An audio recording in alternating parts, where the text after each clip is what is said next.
මම ඔයගොල්ලන්ට කියලා දෙන්න ස්ටාර් පොයින්ට් කියන එකේ ඩේටා ගන්න. ඩේටා ගන්න බෑ කිව්වට පුළුවන්. අයින් අපි ගමු ඔයගොල්ලන්ට රීලෝඩ් එකෙන් ගන්න පුළුවන්. නැත්තම් නෝමල් සල්ලි ගන්න පුළුවන්. Here I come. ඔයා ඉස්සෙල්ලාම ස්ටාර් පොයින්ට් ගහන්න ඕනි.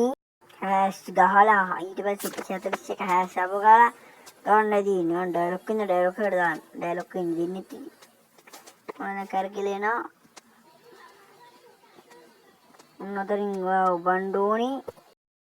එක උබන්න ඕනි. මොන එකයිබුවා ඊට පස්සේ දැන් ආපහු එනවා. ඔය පොයින්ට් කියලා තියෙන එකත් එක. ඒක ඔබනවන්න.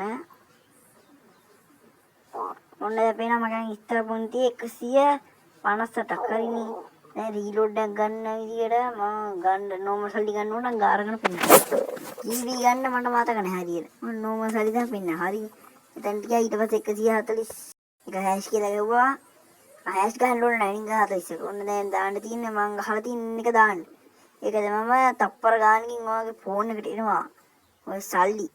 ෆෝන් 100ක් ෆෝන් 100 රුඩින් ඉත තිබ්බොත් විතර ගන්න පුළුවන්. මම 158ක් තිබ්බින්දා මම 100ක් ගත්තා.